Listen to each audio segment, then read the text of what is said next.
Hello friends, welcome to FC channel. நம்ம இன்றைக்கி எங்கே போயிருக்கிறோன்னா காஞ்சிபுரம் தர்கா தாங்க.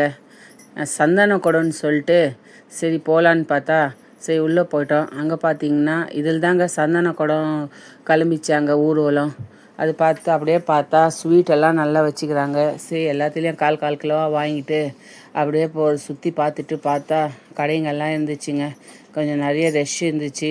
ஆனால் சில பேர் மழைன்னு சில பேர் வரல. நம்ம 2வது நாள் தான் போனோம். அப்படியே உள்ளே போய் பார்த்தா பூவெல்லாம் ஜோடிச்சு அந்த சமாதி நல்லா அழகாக இருந்துச்சுங்க. அவங்க தலையாண்டை இருக்கிறது கிரீடம்ங்க. நல்லா அழகாக செஞ்சுருந்தாங்க.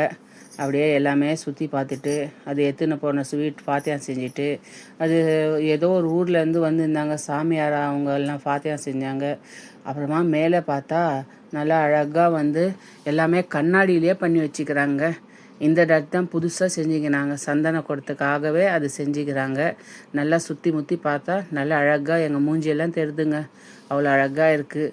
அப்படியே ஃபாத்தியா செஞ்சுட்டு அப்புறமா பார்த்தா பூவெல்லாம் எடுத்துன்னு போனது பூவெல்லாம் போட்டு எல்லாமே காசெல்லாம் உண்டியில் போட்டு அப்புறமா கொஞ்ச நேரம் உக்காந்துட்டோங்க. அங்கேருந்து வரத்துக்கு மனசே இல்லைங்க. அவ்வளோ அழகாக இருக்குங்க. அப்புறம் பார்த்தா பூ டெக்கரேஷன் அது ஒரிஜினல் பூவாகவே டெக்கரேஷன் பண்ணிக்கிறாங்க உள்ளே ஃபுல்லாகவே. அதுக்கப்புறமா பார்த்தா அது பக்கத்தில் சமாதி இருக்குங்க. இந்த சைடு ஒரு சமாதி இருக்குது, அந்த சைடு ஒரு சமாதி இருக்குது. அது யாருதுன்னு சரியாக தெரில அது.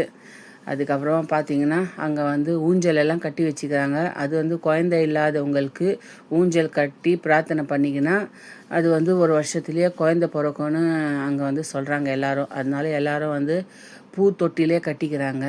அப்புறமா இந்த சைடு பார்த்தீங்கன்னா ஓகே ஃப்ரெண்ட்ஸ், பிடிச்சிருந்தா லைக் பண்ணுங்கள், ஷேர் பண்ணுங்கள், கமெண்ட் பண்ணுங்கள்.